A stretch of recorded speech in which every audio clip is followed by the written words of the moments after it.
সংগ্রামী উপস্থিতি, আজকে এই মাহফিলগুলো আছে বলেই এই দেশের মুসলমান তরুণ সমাজের যুবকদের কাছে ইমান স্পিরিট তৈরি হচ্ছে, ঠিক না বেটি? বিগত 16 বছর এদেশ থেকে, দেশের যুব সমাজের অন্তর থেকে ইসলামকে মুছে দেওয়ার জন্য, ইসলামী স্পিরিটকে মুছে দেওয়ার জন্য 16টি বছর চক্রান্ত করা হয়েছে, কিন্তু তারা সফল হতে পারে নাই।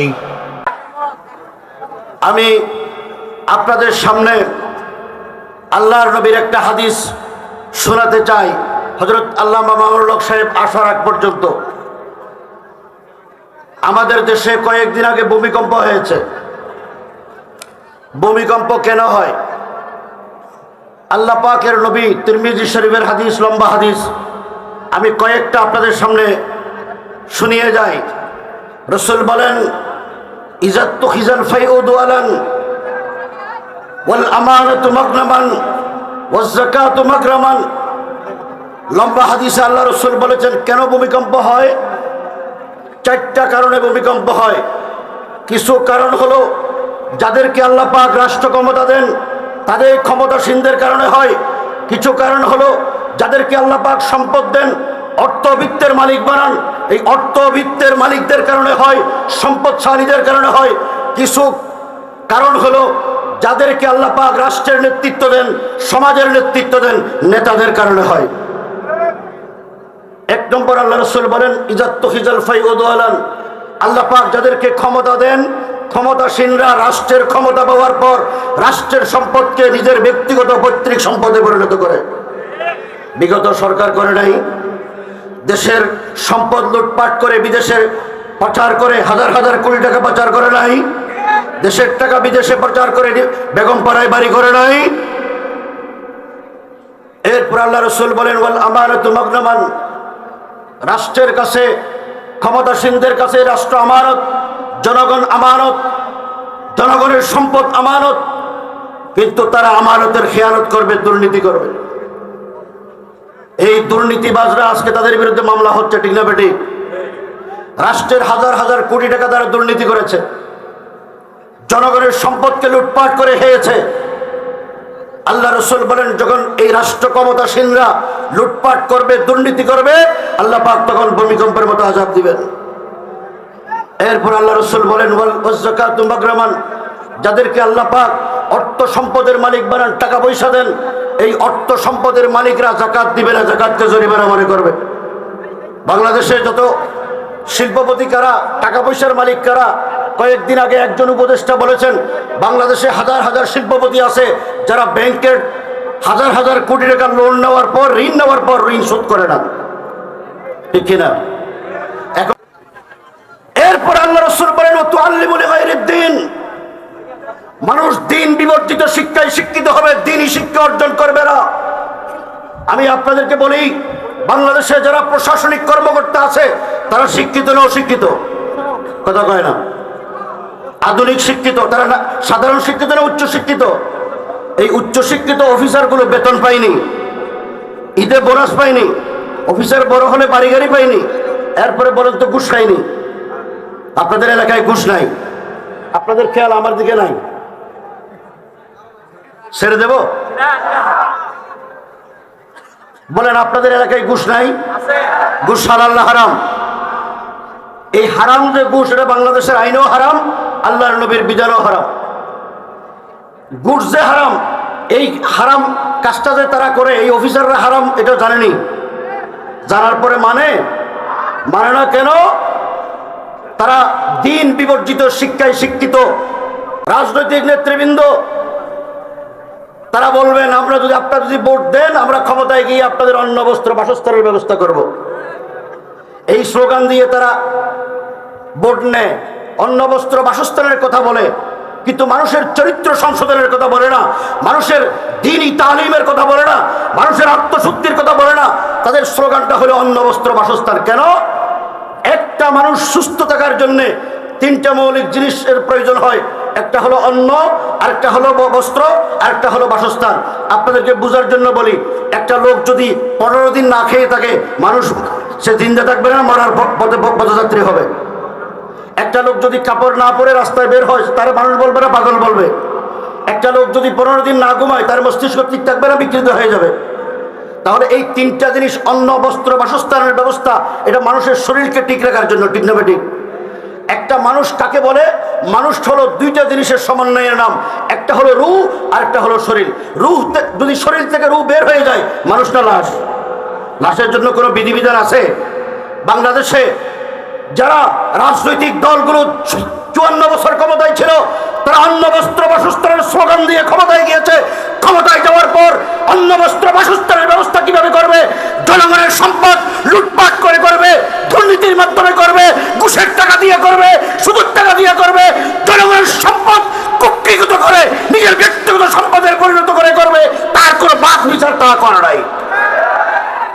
এই জন্য তারা অন্ন, বস্ত্রের, বাসস্থানের ব্যবস্থা করার জন্য ঘুষ খায়, রাষ্ট্রের সম্পদ লুটপাট করে, ঠিক না বেঠিক? তো আগামী দিনেও কি এরকম লুটপাট করনেওয়ালা সরকার চান? এরপর আল্লাহ রসুল, আমি আপনাদেরকে জিজ্ঞেস করি, আপনার সন্তান, এদেশের জনগণ তাদের সন্তানগুলোকে মানুষ করার জন্য মাথার ঘাম পাই বলে সন্তানকে লেখাপড়া শিখায়। এই সন্তান ইঞ্জিনিয়ার হয়, ডাক্তার হয়, ব্যারিস্টার হয়, উকিল হয়।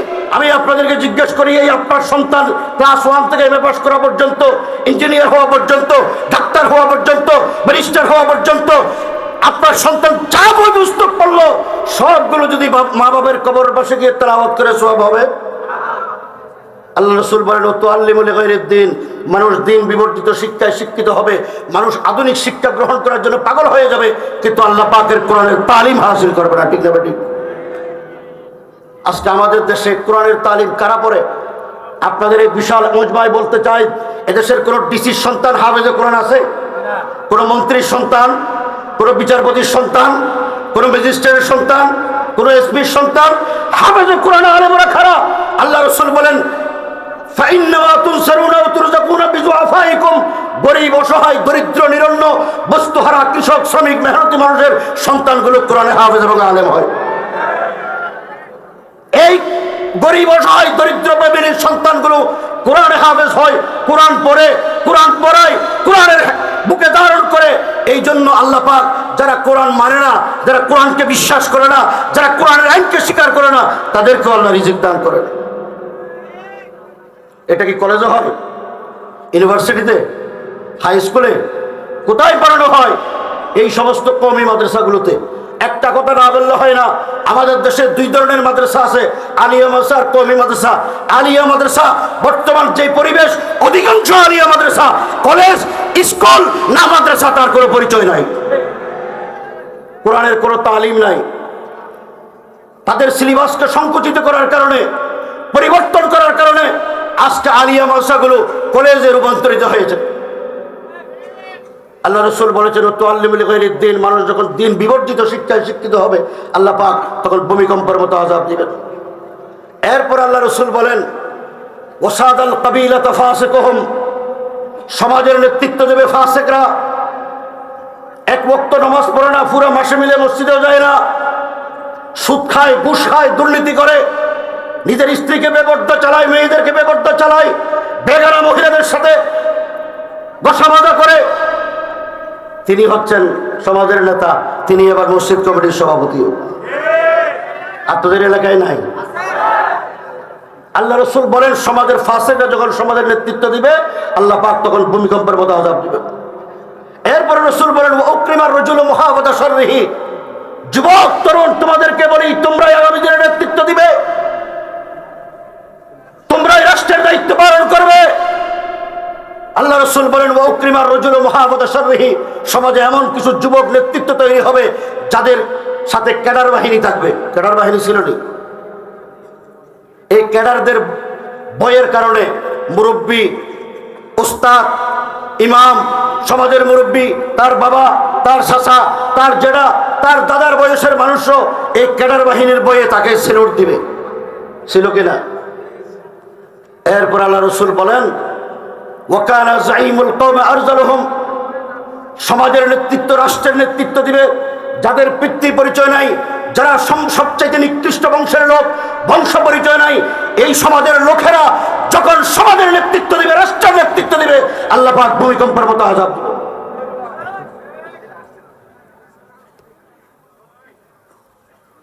গত 16 বছর বাংলাদেশের একজন এমপি ছিল মহিলা, যার পিতৃ পরিচয় নিয়ে যথেষ্ট বিতর্ক আছে। আপনারা সব জায়গায় দরবেশ, কিচ্ছু জানেন না।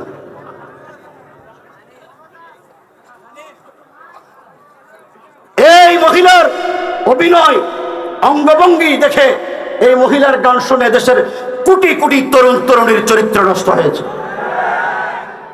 সে হলো এমপি। 30 জনের অধিক এমপি, যারা গান গায়, যারা সিনেমা করে, নাটক বানায়, এই সমস্ত অভিনেতা অভিনেত্রীদেরকে এমপি বানানো হয়েছে, সংসদ সদস্য বানানো হয়েছে। আল্লাহ রাসূল বলেন, যখন সমাজে এরকম বংশ পরিচয়হীন, পিতৃ পরিচয়হীন, চরিত্রহীন লোকেরা, নিকৃষ্ট লোকেরা যখন রাষ্ট্রের দায়িত্ব পালন করবে, তখন আল্লাহ পাক ভূমিকম্পের মতো আযাব দিবেন। আমি আপনাদেরকে জিজ্ঞেস করি, এইরকম নেতৃত্ব আবার আসুক, আপনারা কি চান? কারা কারা চান না? আপনারা চান না তো? ওয়াদা আমার সাথে না আল্লাহর সাথে? আর একটু জোরে করে, ওয়াদা আমার সাথে না আল্লাহর সাথে? যদি আল্লাহর সাথে ওয়াদা করেন, বাংলাদেশের এই জমিনে আল্লাহর নবীর ওয়ারিসরা যেভাবে মেহনত করছেন, উলামায়ে কেরাম এই আল্লাহর এই জমিন, আল্লাহর দ্বীনকে বিজয় করার জন্যে, কোরআনের শাসন প্রতিষ্ঠা করার জন্যে, ইনসাফপূর্ণ সমাজ প্রতিষ্ঠা করার জন্যে, এই দেশে যেন মারামারি না হয়, সন্ত্রাস না থাকে, দুর্নীতি না থাকে, সাদাবাজ না থাকে, এইরকম নেতৃত্ব প্রতিষ্ঠিত করতে হলে আপনাদেরকে এগিয়ে আসতে হবে। ঠিক না বেটি? বিশেষ করে বিশাল তরুণ আপনাদেরকে বলি,